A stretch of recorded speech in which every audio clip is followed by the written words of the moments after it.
আসসালামু আলাইকুম রহমতুল্লাহি ওয়া বারাকাতুহু। একটা গুরুত্বপূর্ণ বিষয় আপনাদের সামনে উপস্থাপন করার জন্য আসলাম।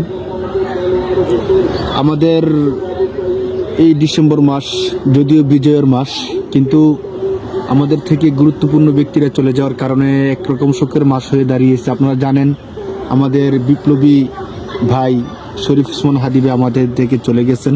আল্লাহ তাআলা তাকে শাহাদাতের উচ্চ মাকাম দান করুক।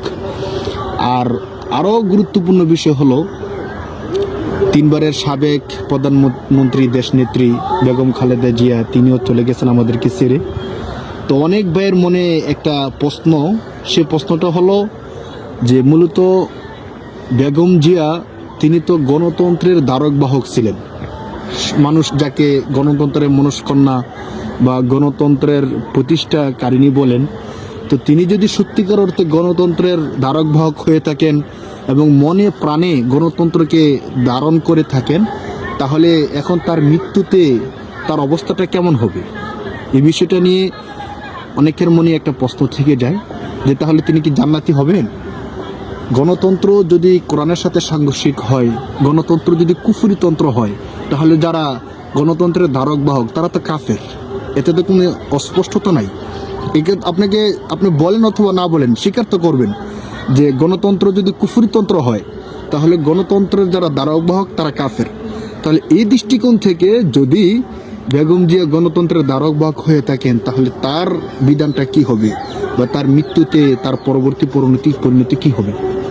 এই ক্ষেত্রে আপনাদেরকে একটা কথা স্মরণ করিয়ে দিই যে বেগম জিয়ার যিনি স্বামী ছিলেন তার ব্যাপারে একটা কথা বলা হয়, একটা উক্তি বলা হয় যে সকল ক্ষমতার উৎস জনগণ। এক্ষেত্রে জিয়াউর রহমানের নামটা লিখে দেওয়া হয়। তো সত্যিকার অর্থে এই কথা যদি কেউ বলে তার ইমান থাকে কিনা? সমস্ত ওলামায়ে কেরাম একমত, কোন ব্যক্তি যদি মনে প্রাণে বিশ্বাস করে কথা বলে যে সকল ক্ষমতার উৎস জনগণ এবং সে এটাই তার বিশ্বাস, তাহলে তার ইমান কোনোভাবেই থাকবে না। সে যে কাফের 100% নিশ্চিত।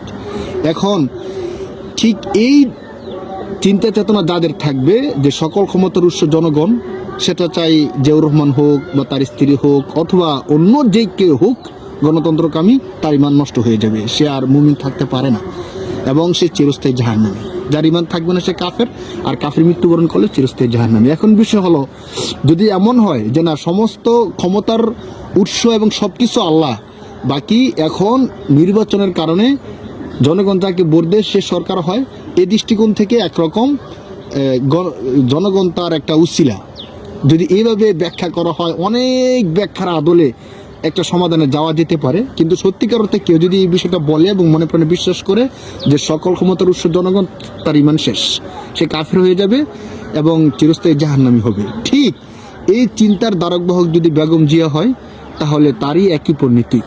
তো এই দৃষ্টিকোণ থেকে বেগম জিয়া যে ভালো কাজগুলো করছে, আল্লাহ তাআলা সে ভালো কাজগুলোকে কবুল করুক, এবং যে খারাপ কাজগুলো তার থেকে হয়ে গেছে বিভিন্ন কারণে, আল্লাহ সেগুলো ক্ষমা করে তার জন্য আল্লাহ তাআলা জান্নাত ঠিক করুক, যদি তার ইমানটা ঠিক থেকে থাকে। আর যদি গণতন্ত্র কুফরিতন্ত্রকে সে 100% মনে প্রাণে বিশ্বাস করত, এর মধ্যে সবচেয়ে গুরুতর যে বিষয়টা সেটা হলো সার্বভৌমত্বের মালিক জনগণ এবং বিধানদাতা হলো সংসদ, সকল ক্ষমতার উৎস হলো জনগণ। এই তিনটে বিষয় যদি মনে প্রাণে কেউ বিশ্বাস করে থাকে, তার ইমান থাকার কোনো প্রশ্ন আসে না, সে নিশ্চিত কাফের। এই দৃষ্টিকোণ থেকে আমরা জানি না সে মনে প্রাণে কি বিশ্বাস করত।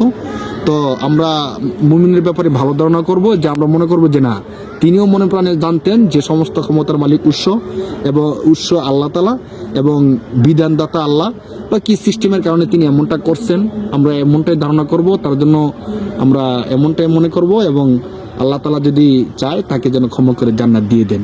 বাকি এখন যারা বেঁচে আছেন তাদেরকে আমি যে কথাটা বলবো সেটা হলো যে দেখেন, দিন শেষে কিন্তু জিয়াউর রহমান চলে গেছেন, বেগম জিয়াও চলে গেছেন, এবং অনেকেই চলে গেছেন, চলে যাচ্ছেন, চলে যাবেন, চলে যেতেই হবে।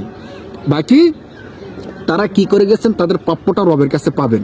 কিন্তু এখন যারা আমরা পৃথিবীর মধ্যে রয়ে গেছি গণতন্ত্রকামী, অথবা নিজেদেরকে মনে করি গণতন্ত্রের ধারক বাহক বা গণতন্ত্রের প্রতিষ্ঠাকারী, এই সে যাই কিছু মনে করেন, কিন্তু আপনি যদি মনে করেন সমস্ত ক্ষমতার উৎস জনগণ এবং বিধানদাতা আল্লাহ নয়, বরং বিধানদাতা হলো সংসদ। সংসদ থেকে যে বিধান আসবে সেই বিধান মানতে হবে, এবং সার্বভৌমত্বের মালিক জনগণ।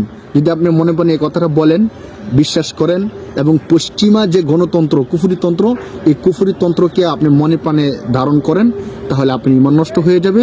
মৃত্যুবরণ করলে একটা কাফের যেমন চিরস্থায়ী জাহান্নামী হবে, আপনি সেরকম জাহান্নামী হয়ে যাবেন। অতএব ভাই, আল্লাহ তাআলা যেহেতু বলছেন যে হাসরের ময়দানে আমার সামনে দাঁড়াতে হবে, আসুন দিন শেষে সমস্ত ক্ষমতাসীনরা তো আল্লাহ দরবারে চলে যায়, আমাদেরকেও চলে যেতে হবে। আসুন আমরা বুঝার চেষ্টা করি, এমন যেন না হয় যে কুফরি তন্ত্রের মধ্যে পড়ে থেকে মৃত্যুবরণ করলাম, তওবা করার সুযোগ হলো না। আসুন এখনই তওবা করে নিই যে না, গণতন্ত্র কোনো কারণে করি, সমাজের জন্য করি, কোনো মারপেচে করি, যে কোনো কারণে করি না কেন, আসুন কোনো আলেমের সাথে পরামর্শ করি যে কিভাবে আমি আমার ইমানটাকে ঠিক রাখতে পারি, অথবা নিজ থেকে সংশোধন হয়ে যাই, তওবা করে নিই। কারণ আমার মাঝে আল্লাহর মাঝে যে সম্পর্ক আছে, ফিমা বাইনাহু ওয়া বাইনাল্লাহ, এই সম্পর্কটা ঠিক করে নেই ভাই। এই সম্পর্ক ঠিক না করে যদি আমি কবরে যাই, তাহলে আমার কবরটা ভালো হবে বলে মনে হয় না। আল্লাহ তাআলা আমাদের সবাইকে বিষয়টা বোঝার তৌফিক দান করুন।